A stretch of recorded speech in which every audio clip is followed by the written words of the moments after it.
Hey y'all, howdy. Welcome to One for the Books. I'm Sandy Broadwell, and today we're going to discuss book recommendations for the Barnes & Noble Reading Challenge for 2026. They posted this reading challenge on their social medias on December 29th, and I just happened to see it yesterday. So I put together a list of one book for each prompt that I'm planning to read in the upcoming year, and then I've put together 8 different books for each prompt that I've personally read before and am recommending if you're looking for other reads that will help fulfill the challenge. Let's dive in.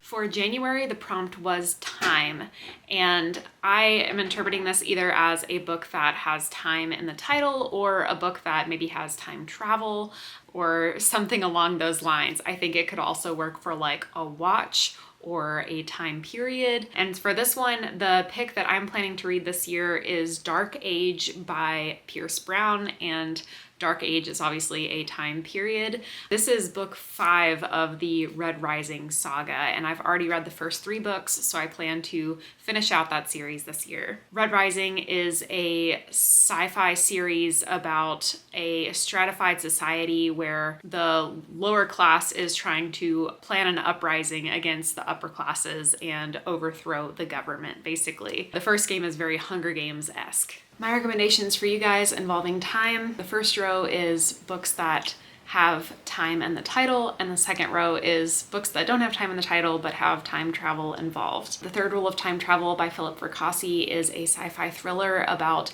a woman and her husband who invented time travel and what they do when the corporation that they work for decides to take that technology out of their lab. This Is How You Lose the Time War by Max Gladstone and Amal El-Mohtar is the story of opposing factions on both sides of a time war and 2 soldiers who leave letters for each other and slowly over the course of time get to know what it's like being on the opposite side of this war that they're fighting. Children of Time by Adrian Tchaikovsky is the story of Earth seeding a planet with life that they hope will be habitable for humans in the future, and what happens when that experiment goes wrong and instead of quickly evolving apes to become sapient, the technology works instead on the insects of the planet, and what happens when you have a planet controlled by sentient spiders. The Time Machine by H.G. Wells is of course a classic that I read way back in middle school and has stuck with me.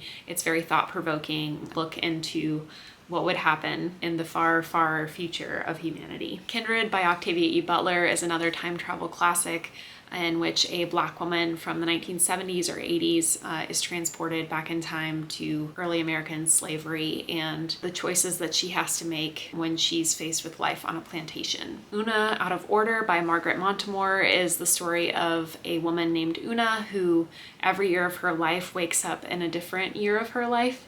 And so, for instance, when she's 18, she might wake up in her 54-year-old body but not remember any of the passing years and just trying to figure out her life one year at a time. Sea of Tranquility by Emily St. John Mandel is a story of 3 different times in history that are interwoven and connected, and you follow these 3 different people's stories and try to figure out what these different puzzle pieces are that connect them all. And The Book That Wouldn't Burn by Mark Lawrence is a start of a fantasy trilogy about an infinite library and the girl who goes to study there. For February, the prompt is Women's Wrongs, which I interpreted to mean as women making immoral choices.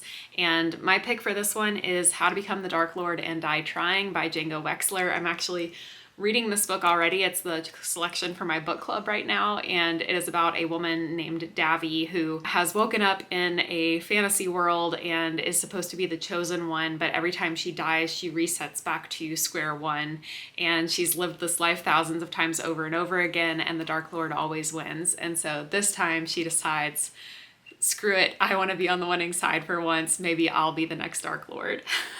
For my recommendations of books that I've read that highlight women's wrongs, Best Served Cold by Joe Abercrombie is a revenge plot about a woman hunting down the people who murdered her brother. The Poppy War trilogy by R.F. Kuang is a fantastic grimdark fantasy series Yellowface, also by R.F. Kuang, is about a white woman who steals an Asian woman's story and tries to pass it off as her own. The Seven Husbands of Evelyn Hugo is a historical fiction about a famous actress and how she manipulates men in order to further her career. The Traitor Baruch Cormorant is a fantasy series about a woman who grows up as the Empire has subjugated her people, and she decides to infiltrate the Empire from the inside in order to bring it down, and the terrible choices that she has to make along the way. Lone Women by Victor LaValle is a horror story about a woman with a dark secret hidden in a trunk that she drags around the country with her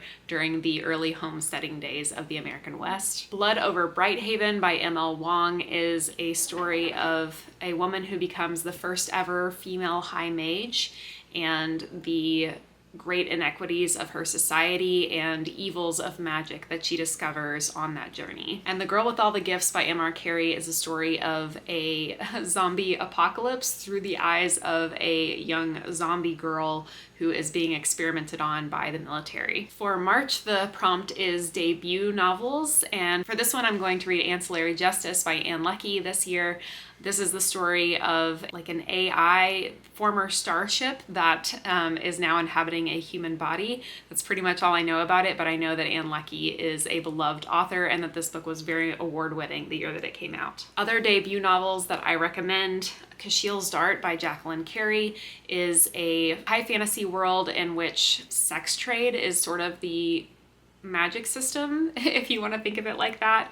It has a lot of depth and I would say is a very underhyped series in today's literature. Jonathan Strange and Mr. Norrell by Susanna Clarke is the story of some English magicians trying to bring back the act of practicing magic during the Napoleonic Wars. The Name of the Wind by Patrick Rothfuss is a story of a young man who was part of a traveling performance group as a young child and then is accepted into a magical academy and tries to discover the secrets of magic. The Song of Achilles by Madeline Miller is a retelling of the Greek story of Achilles and Patroclus, and it has a lot of good queer romance and is very beautifully written. The Martian by Andy Weir is the story of an astronaut who gets left behind on Mars unbeknownst to his crew and has to survive until they can turn back around and pick him up. Dune by Frank Herbert is the story of a boy who is believed to be a prophet as his family is given control of the planet. The Space Between Worlds is a fun alternative realities book where the main character's job is to jump between dimensions for a big corporation and the consequences that happen because of that. And The Hitchhiker's Guide to the Galaxy is the story of a bumbling human who is saved by his friend, who he didn't realize an alien, when Earth is plowed over to make room for an intergalactic highway. For April, the prompt is tender, and I'm just interpreting that one to mean sweet. And so my pick is Agnes Auber's Mystical Cat Shelter, which is the new release coming out this year by Heather Fawcett, who was the author of the Emily Wilde series, which I very much enjoyed. Most of my tender recommendations are cozy, and so I have Legends and Lattes by Travis Baldree, which is about an orc who opens a coffee shop.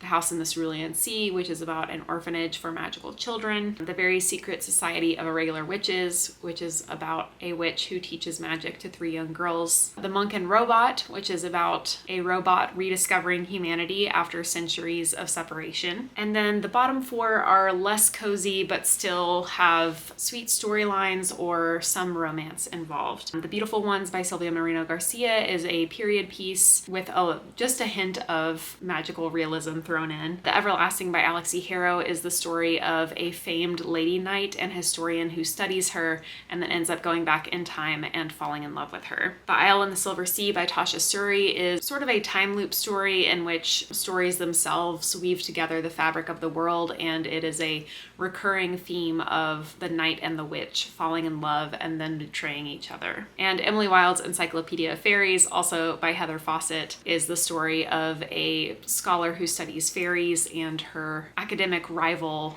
Wendell, who goes with her into the land of fairy to study them. In May, the prompt is Bravo, which I had a hard time understanding what they meant by that, but their prompt seemed to indicate that the main character is an actor or a musician of some kind, kind, something that would indicate a performance or a standing ovation.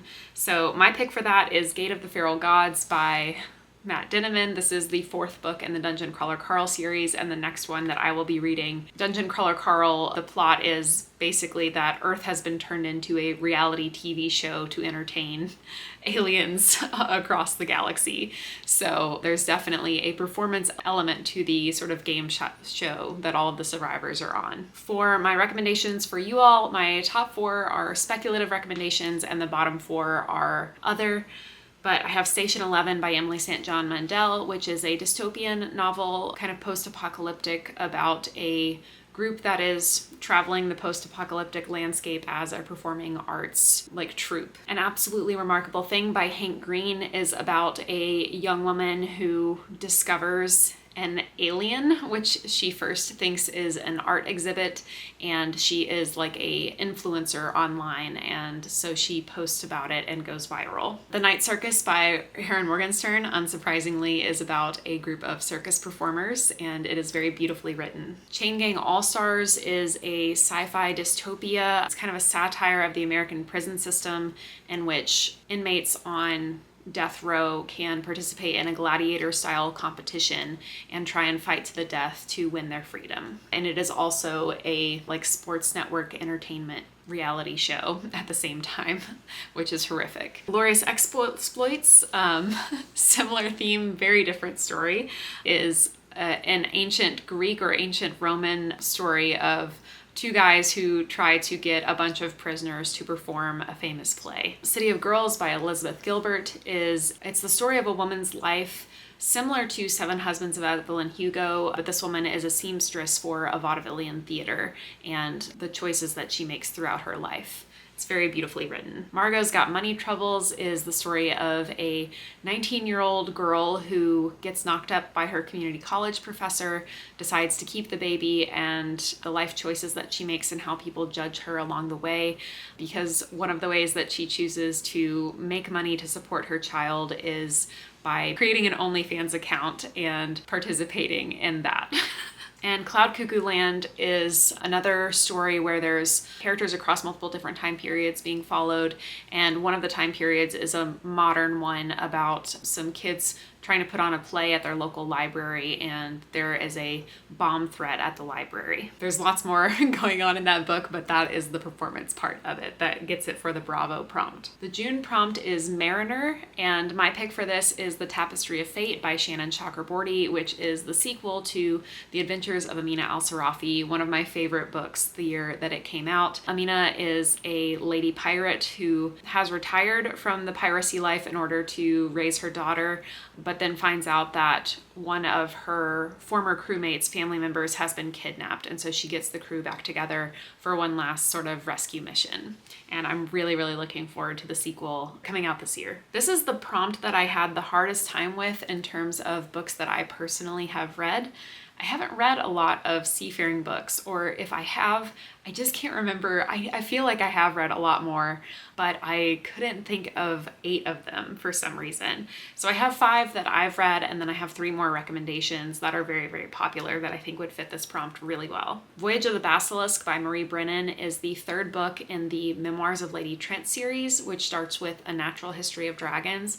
I highly, highly recommend this series if you like the Emily Wilde series, because this is also following a lady scholar in sort of a Victorian era who is studying dragons instead of fae. And the 3rd book, Voyage of the Basilisk, entirely takes place on a seafaring journey, and it's fantastic. 20,000 Leagues Under the Sea, of course, by Jules Verne, obviously about some mariners on a submarine. Our Wives Under the Sea by Julia Armfield is the story of 2 married women, one of whom is a marine biologist who goes missing while on an undersea voyage, and then she returns 6 months after she was supposed to have been back, and she is changed and weird things start happening. This is a horror book that will absolutely rip your heart out. The Veiled Throne by Ken Liu is the 3rd book in the Dandelion Dynasty series, which starts with A Grace of Kings. There are lots of different plots in this book, but a big part of The Veiled Throne is a seafaring voyage for some of the main characters, and I absolutely love this series. It treats engineering like a magic system in a very sort of hard fantasy sort of way that I love. And Black Sun by Rebecca Roanhorse is a compulsively readable story from page 1. It is so fun. But this is the story of a boy who is raised to believe he will be the next reincarnation of God, or one of the gods, and it is based on Native American folklore in sort of a pre-Columbian America's days, and I absolutely love it. Then as for the 3 books that I haven't read yet, I am planning to read Tress of the Emerald Sea by Brandon Sanderson this coming year, so I could have used that for my pick, but I'm personally more looking forward to the sequel to Amina Al-Sarafi. But Tress of the Emerald Sea is supposed to be kind of a cozy fantasy that Brandon Sanderson took a lot of inspiration from The Princess Bride. The Mad Ship by Robin Hobb is part of the Realm of the Elderlings series and is one of the beloved fantasy classics, and I know that whole trilogy is about, I believe, sentient ships. And then, not a fantasy or sci-fi pick, but my husband really loves the Master and Commander series by Patrick O'Brien, and I've seen the Master and Commander film that they made many years ago, and it's really good. So I know if the books are anything like the film, then that's a great recommendation for me to pass on to you guys. In July, the prompt is Unreliable Narrator, and for this one I am going with Bunny by Mona Awad. Bunny is the story of a young college-aged woman who is fascinated by this sorority of girls who all call themselves Bunny. And it's supposed to be pretty fever dreamy and weird, and I think there's like murder involved at some point. So that sounds like a lot of fun. My recommendations for Unreliable Narrator are Slaughterhouse-Five by Kurt Vonnegut, one of my all-time favorite books. It is about a soldier during World War II, during the bombing of Dresden, and there's some definite weird elements to it that make you question if this book is actually sci-fi or if our main character is just going a little bit crazy. We Spread by Ian Reid is the story of a woman who gets taken to a nursing home and weird things are happening there, and you're not sure if it's sinister or if this woman's memory is just so bad she just truly doesn't remember what's going on around her. It's very unsettling. Harrow the Ninth is the sequel to Gideon the Ninth, the second book of the Locked Tomb trilogy, and this one is my favorite of the 3 books that are published so far. Harrow is remembering things that happened in the first book differently than the things that you read in the first book, and you're trying to piece together the whole time whether she's telling the truth or if she's in like some sort of alternate universe, or if she's losing her mind. It's a wild ride. Daisy Jones and the Six by Taylor Jenkins Reid is such an interesting one for this one, because this is the story of a famous rock and roll band back in the 70s, and they're like all getting filmed for like a podcast or a documentary or something about the rise and fall of this band many years after it all happened. And so you get snippets of each of the band members remembering events, and they all remember them just a little bit differently, and so you kind of have to piece together the bigger picture, what actually happened, based on all of the different accounts of it, which is really interesting and cool. Gone Girl by Gillian Flynn is a classic thriller. The Unreliable Narrator is definitely a bigger trope in thriller and horror, so that's what the bottom half of this list are. So Gone Girl is the story of a woman who goes missing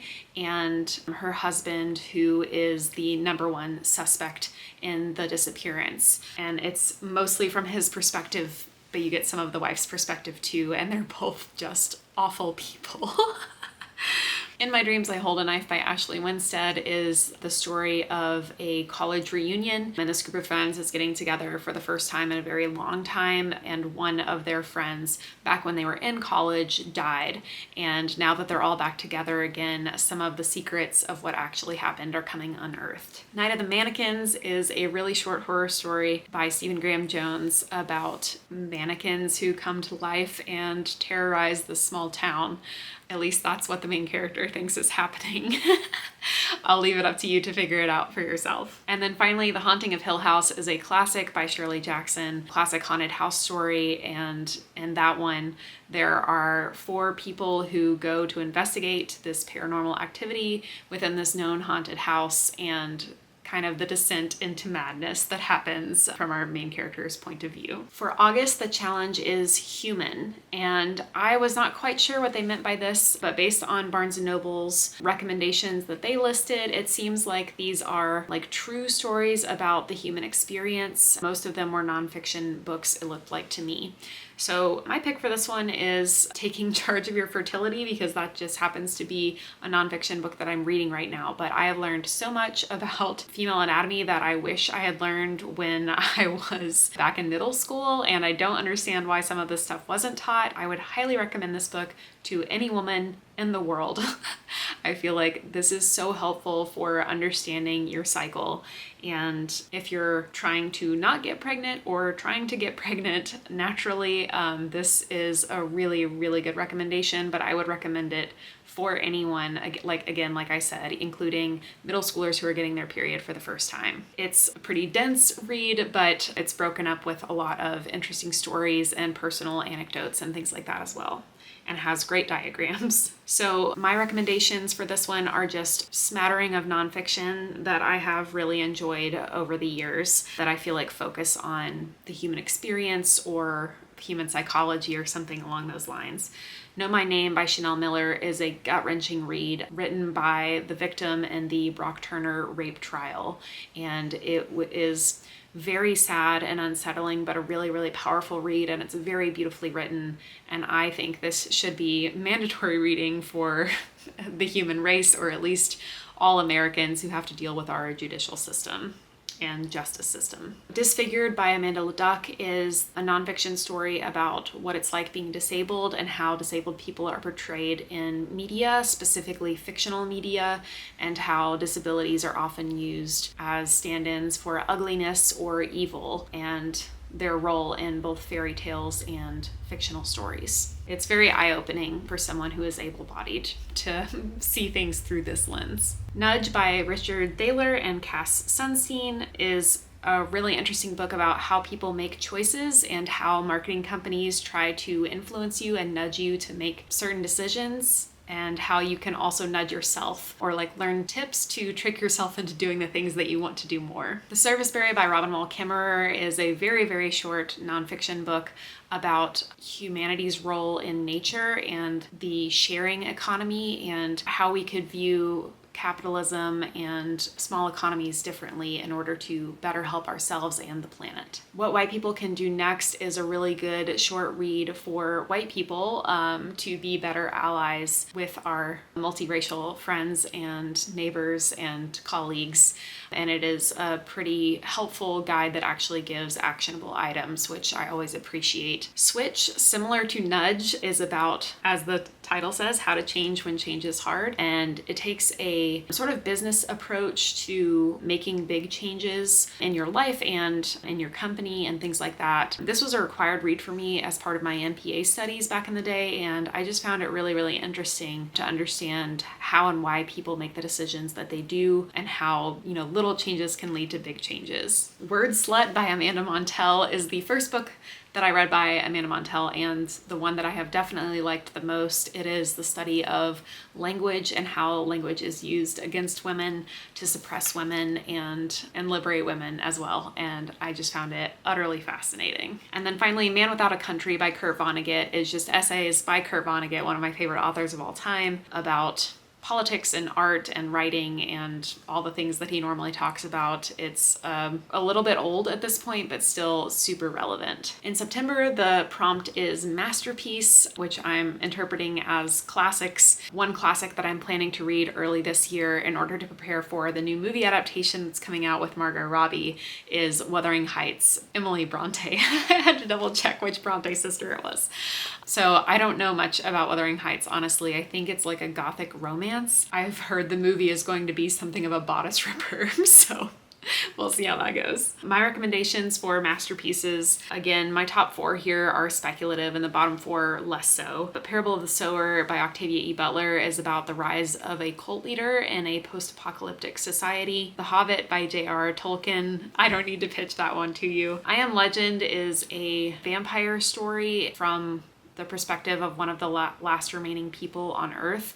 It has a very zombie apocalypse sort of narrative, but it's it's vampires instead of zombies. And I thought it's very literary, and the ending is a bit of a punch. So I really, really liked this one, and it's really short. 1984 by George Orwell is the classic story of government oversight, about how the government controls people's thoughts and actions, and it's so good. The Outsiders by S.E. Hinton is a classic that I read as a young person. This might be young adult, but I think is pretty timeless. But it is the story of some kind of rival gangs, and it's a coming of age story about kids who are kind of left to their own devices to raise themselves and what happens when things go wrong. Rebecca by Daphne du Maurier is a gothic horror romance about a woman who goes home with her new husband, and everyone that she talks to is obsessed with her husband's ex-wife.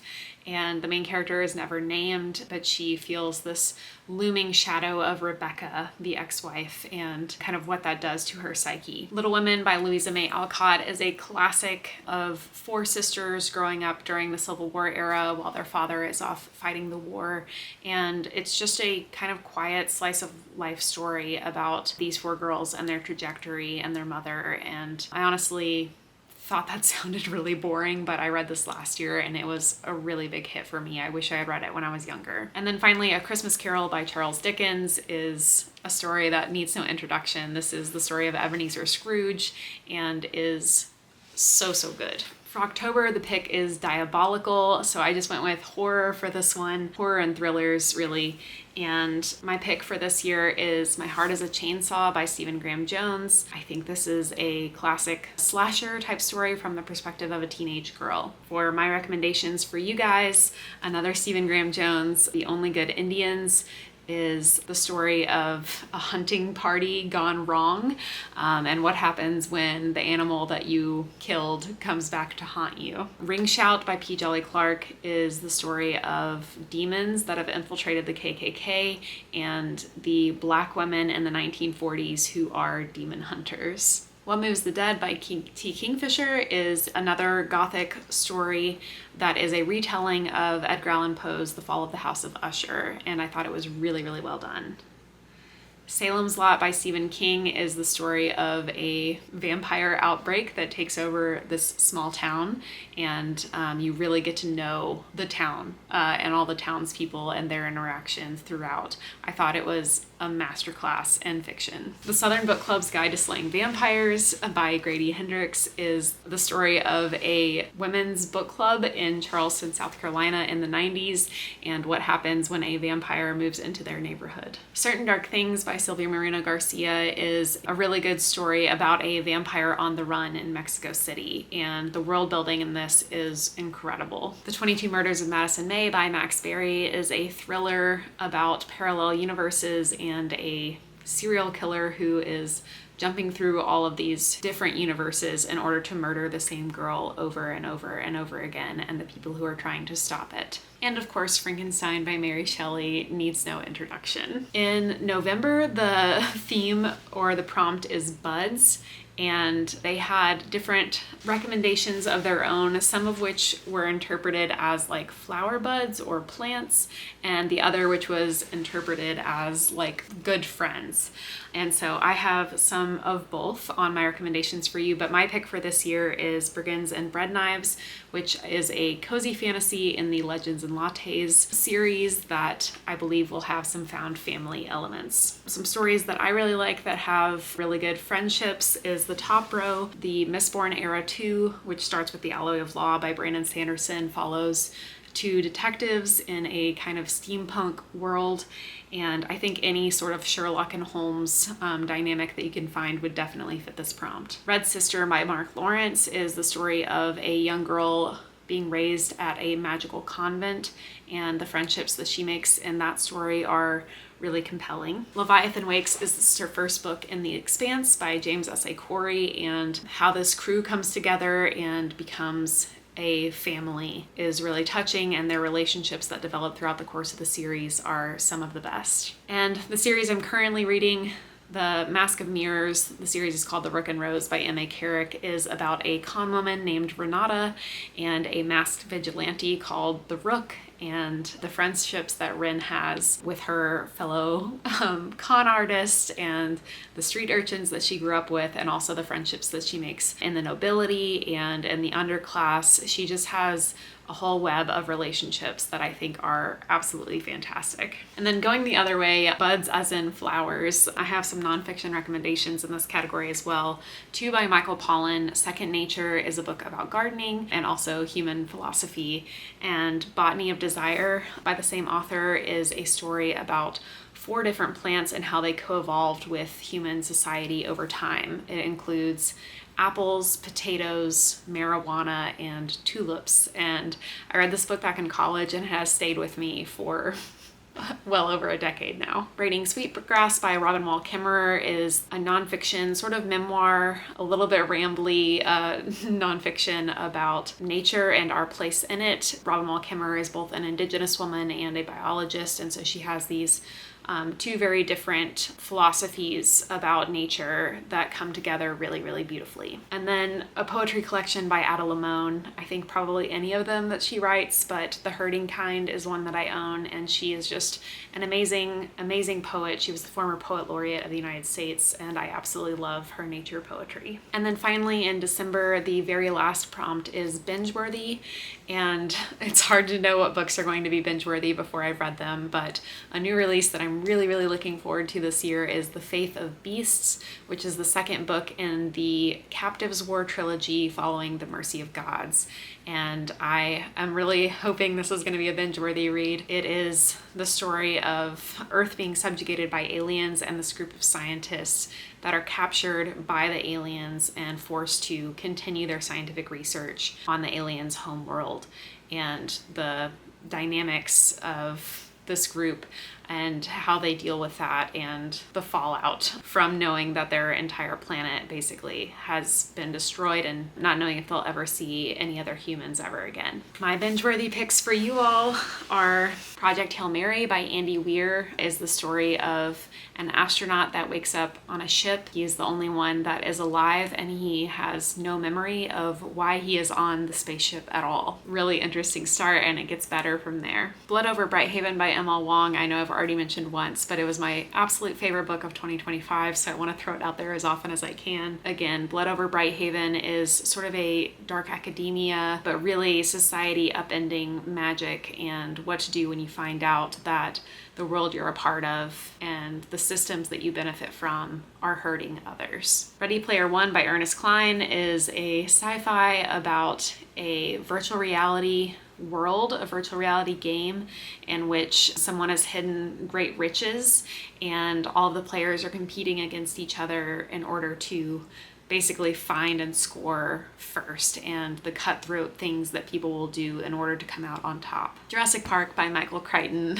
I'm sure this needs no introduction, but it is a classic sci-fi thriller. It's very different from the film, so if you have watched the movie and loved it, you will love the book even more. It has so much more to sink your teeth into, and it is fantastic. City of Brass by S.A. Chakraborty is a Middle Eastern inspired fantasy story about a con woman who gets kidnapped by a jinn and taken to the city of the jinn, and how she gets wrapped up in the politics there. It is so, so good. This series is explosive. You will not want to put it down. The Heroes by Joe Abercrombie is an entire book about one 3-day battle. You bounce back and forth between characters on opposing sides, and you really get to know and love these characters or know and hate these characters. And it's just so real and gritty and grimdark. I can't imagine anyone else being able to pull off a book that's just one battle, but this book does it so well. And then the last 2 recommendations here are novellas, in case you're just wanting something quick and snappy. The Fireborn Blade by Charlotte Bond is the story of a knight who has fallen out of grace, and so she goes into this dragon's lair in order to recover a legendary sword in order to regain her name. She has a squire along with her, but things are afoot, and at the 75% mark, something unexpected happens. There's a big plot twist, and the last 25% of the novella turn into a revenge plot, and it is really, really fun. And then finally, the very last one is All Systems Red by Martha Wells. This is the first book in the Murderbot Diaries, which is a short sci-fi series about Murderbot, who is a security robot who doesn't really like murdering people and just wants to watch his soap operas and not talk to anyone because he has a lot of social anxiety. And it's really cute and fun, and there's found family. The series is still ongoing, so there'll be a new book in that one this year. So that's it. Those are all of my recommendations for the Barnes & Noble Reading Challenge for 2026. Let me know down in the comments below if you're planning to partake in the challenge, if you already have a TBR picked out, or other recommendations that you might have for people tuning into this video that you think would fit the prompts really well. So thanks for tuning in and hanging out for a little bit today. As always, please be kind, read books, and hit the subscribe button below for more bookish content to come.